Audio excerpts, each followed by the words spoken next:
It's a normal morning. No bad news. No drama. No we need to talk text. You make coffee. You stand there half awake. And without even thinking, you open your phone. Not to buy anything, not to plan a trip, not to check emails. You check your bank app. And the weird part is, you're not even looking for good news. You're just looking for proof that nothing is wrong. That's the routine nobody brags about.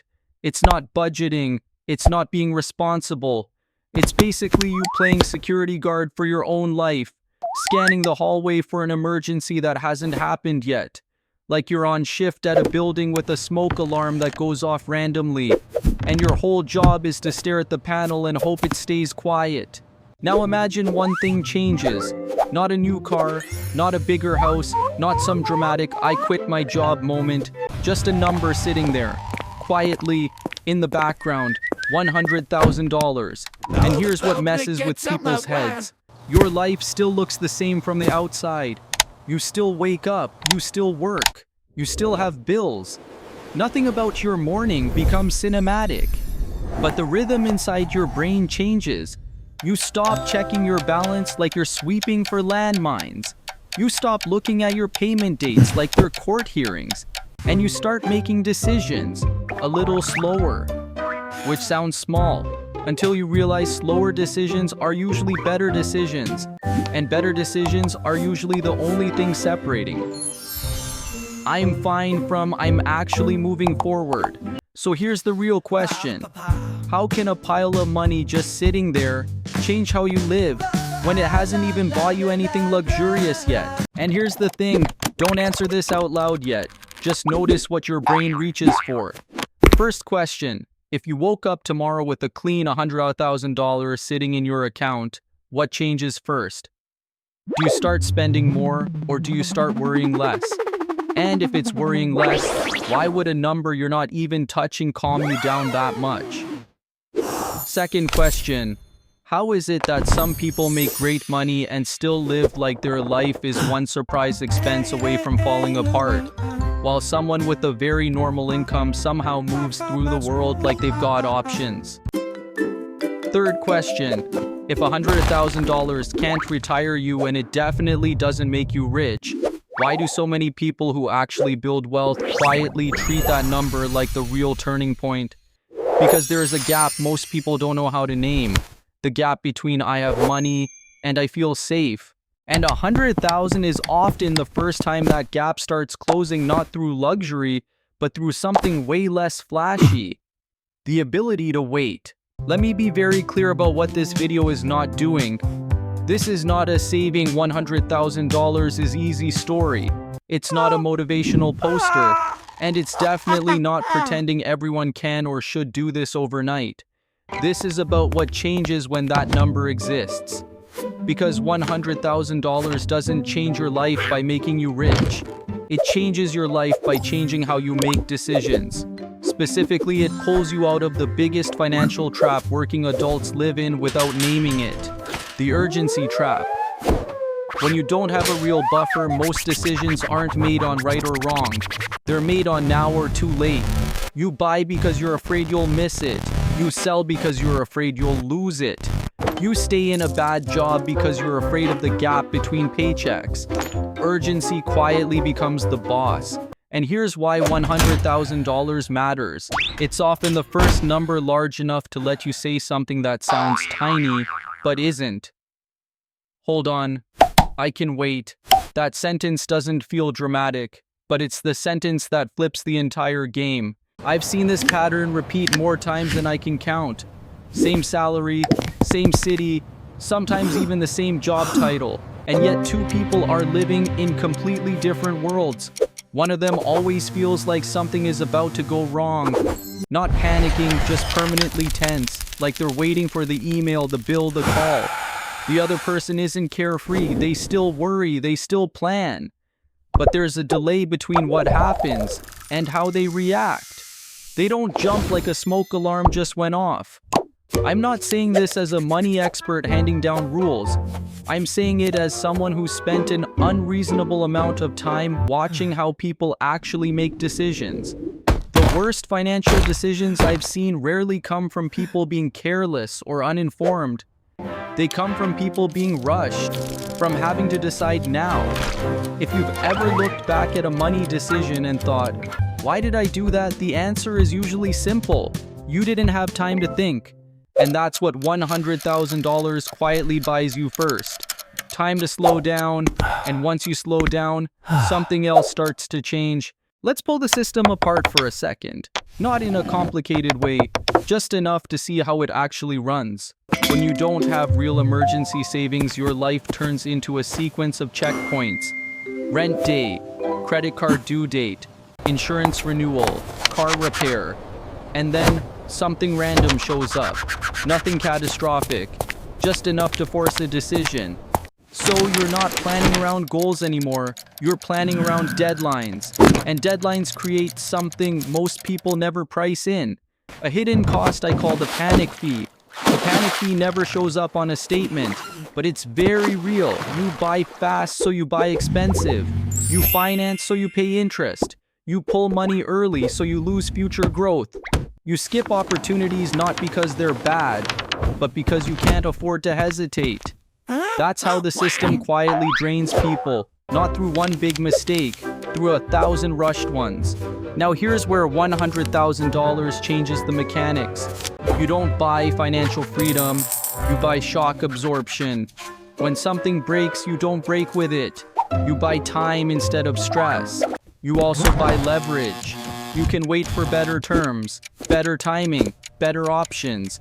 And maybe the most underrated part, you buy the ability to say no. No to bad deals, no to rushed choices, no to, "I guess this is my only option." That's the shift most people miss. You move from reacting to events to setting the pace, and the moment that happens, something interesting follows. The system starts making less money off you. This is the part where a lot of people blame themselves for the wrong reason. They say things like, "I just don't have enough discipline. I know better, but I still mess it up. I must be bad with money." That's not what's happening. When you live without a real financial buffer, your brain quietly switches into what psychologists call scarcity mode. Not as a theory, as a survival response. In scarcity mode, your brain does three things that are actually very smart for staying alive and terrible for building anything long-term. First, it shrinks your time horizon. Your brain prioritizes this week over next year. Not because you're short-sighted, because missing rent next month is more dangerous than missing gains next decade. Second, it becomes allergic to risk. When one mistake could wipe you out, even small risks feel fatal. So you avoid volatility, you avoid uncertainty, you avoid moves that could help you later but hurt you now. Third, it chases fast relief, because you're tired, and the cheapest dopamine your brain can find is spending something, anything, that makes the pressure drop for a moment. So if you've ever known what you should do, and still done the opposite, that wasn't stupidity, that was your brain doing its job. Now here's what $100,000 changes psychologically. It teaches your brain a new sentence. Even if something goes wrong, I'm not done. That single belief moves you out of scarcity mode and into something else. Planning mode. In planning mode, people can finally think long-term. They can tolerate swings. They can wait. They can choose what's right instead of what's urgent. And once your brain learns that environment, your behavior starts changing before you even notice it. Which raises an uncomfortable question. If so many bad decisions come from survival mode, what actually happens when that pressure doesn't let up for years? Here's where the consequences start stacking up. Because the urgency trap doesn't just make you stressed, it quietly makes you poorer over time. First layer, you pay more for the exact same life. Not because you're irresponsible, because speed is expensive. You buy fast instead of well. You choose what's available, not what's optimal. Same apartment, same car, same groceries, higher total cost. Second layer, you start optimizing the wrong thing. You get very good at surviving this month. You shave dollars off the next bill. You move money around to make it work. but you're optimizing cash flow, not systems, so you win individual months and lose the year. Third layer, it leaks into your career. You stay in a job you don't like because the gap feels dangerous. You don't switch fields because failure feels unaffordable. You don't negotiate because being disliked feels risky. So your income ceiling quietly freezes, not because you lack talent, because urgency doesn't leave room for moves that take time to pay off. Fourth layer, money stops being a tool and becomes an obsession. You're not using it anymore, you're monitoring it, reacting to it, orbiting around it like it's the weather. And here's the hardest part. From the outside you look fine. Bills paid, no crisis, all good, but inside it feels like you're on life support. The user prompt provides a detailed Every month description of the just scene enough and air to explicitly keep states, going. $100,000 doesn't fix everything, but it breaks this chain at the earliest point, right where decisions stop being forced. And once decisions aren't forced anymore, something else starts changing too. Alright, this is the part where we kill the fantasy with math. Let's use a simple long-term return assumption, 7% a year. I'm not arguing the exact number. I'm using it because it's clean, realistic enough, and it makes the point. Now watch what happens at different levels. $10,000 at 7% is $700 a year. That's about $58 a month. $58 a month doesn't change your behavior. It's not a strategy, it's a coupon. It feels like your money picked up a tiny weekend shift and came home with gas money. Now $100,000 at the same 7% is $7,000 a year. That's about $583 a month. And this is where the number stops being nice and starts being functional. $583 a month is not rich, but it's heavy. It's a utility bill, it's insurance, it's a car payment. It's the difference between I can't breathe and I can handle this. And here's the real hammer. The difference isn't only the dollars, it's what those dollars do to your brain. 58 a month doesn't create confidence. It doesn't create delay. It doesn't create options. But 583 a month starts changing how you look at fixed costs. Because now part of your life is being paid by something that isn't your job. And the most important part isn't even the monthly number. It's that the 7,000 a year doesn't stay 7,000. If you don't pull it out, it stacks. It grows on top of itself. This is the point where compounding stops being a textbook word and becomes something you can actually feel. And once you feel it, you start understanding why people with money talk about market drops like they're discounts. To someone without a buffer, that sounds insane. To someone with 100,000 behind them, it starts sounding like an advantage.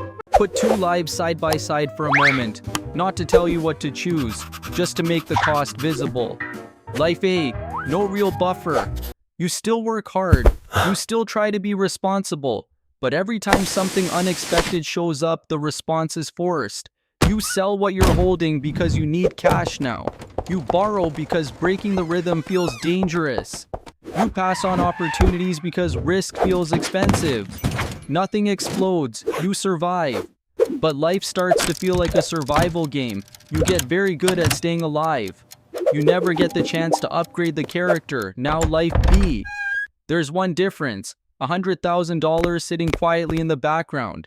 You still have problems. Things still go wrong. But when something hits you, don't solve it with panic. You solve it with reserves. You can wait so you can choose. You have time to think so big mistakes happen less often. The gap isn't talent, it isn't discipline, it isn't intelligence. It's optionality. Here's the part most people miss. The opportunity cost of not having $100,000 isn't the car you didn't buy. It's not the vacation you skipped, it's not the lifestyle upgrade. The real cost is that you're forced to make decisions under pressure, and decisions made under pressure are always more expensive than they look. You're not buying money, you're buying the option to wait. And that option quietly changes everything that comes after. Here's the trap, and I'm gonna name it directly. Because once it has a name, it loses power. I call it the urgency identity. It's what happens when you live without a buffer for so long that survival starts to feel like a personality trait. You tell yourself checking your balance 10 times a day means you're careful. Buying only what's cheapest means you're smart. Avoiding investing means you're responsible. Staying in a bad job means you're being realistic. But none of that is a personality. It's adaptation.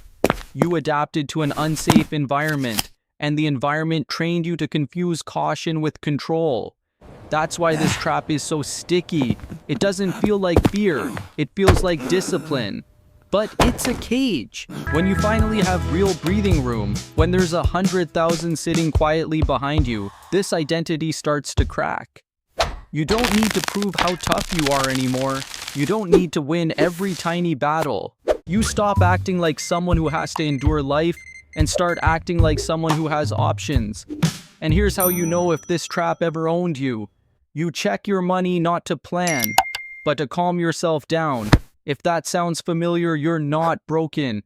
You were trained. And once you see that clearly, the next question becomes uncomfortable but important. Now let's peel back the last layer. Because this didn't happen by accident, a lot of industries make the most money when you don't have a buffer. Consumer credit, high interest installment plans, late fees, overdrafts, buy now, pay later, and the kind of marketing that whispers, just buy it. You deserve relief. When you're living without reserves, you're the perfect customer. Not reckless, not careless, just pressured. You're willing to pay extra for one thing, temporary calm. That's the transaction nobody talks about. You're not paying for the product. You're paying to make the anxiety stop for a moment. And the system helps normalize it. Everyone lives like this. Don't overthink it. Money's meant to be spent. But if you look closely, there are two financial layers operating at the same time. One layer is built for people who are always a little short. Deadlines everywhere. Fees everywhere, urgency baked into every decision. The other layer is built for people with buffer. They wait, they compare, they say no, they let time do the heavy lifting. $100,000 is usually the point where you start crossing between those layers. Not because you're special, not because you cracked a secret code, but because you now have the one thing this system struggles to monetize, the ability to not rush. And once you're no longer rushing, the system starts making a lot less money off you.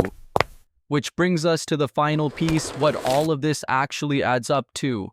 So here's the real answer to the question. How would life change if you saved $100,000? Your life doesn't change because you can buy something new. It changes because urgency stops running your decisions. That's the shift. At this level, small mistakes stop turning into disasters. Slow decisions start beating fast ones. Compounding stops being theoretical and starts having weight. You begin thinking in years instead of weeks. And the system that profits from panic suddenly has a much harder time extracting money from you. This isn't the millionaire dream, it's something more practical. It's an operating system upgrade. You move from survival mode to strategy mode. That's why this number matters, not because it's impressive, not because it looks good on a screenshot, but because it changes how you behave. $100,000 is a behavioral milestone, not a flex. It turns you from a reactive player into someone with options. Someone who can wait, someone who can say no, someone who doesn't have to rush into bad trades with their own life. That's what makes you dangerous in the money game. Not leverage, not hype, not risk, optionality. And if this clicked for you, the next video in this series matters even more. Because we're going to unpack why $20,000 can sometimes calm your mind better than $100,000. And why so many people hit six figures and still feel uneasy. Because one broken part of their system never changed. That's where most people get it wrong.